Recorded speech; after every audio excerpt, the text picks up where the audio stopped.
Today we are standing here with a partnership with the National Olympics Committee again. You remember just a few years ago we were here supporting the Olympics team. So today Kenya Breweries and Tusker are offering 14 million Kenya shillings to support this team.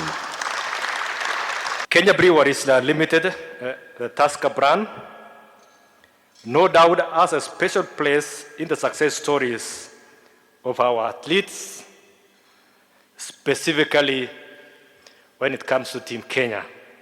Once again, I sincerely want to thank you very much for your timely support, and we promise a sterling performance, and through these athletes, a sterling performance for our team in Birmingham very soon as we move to UK.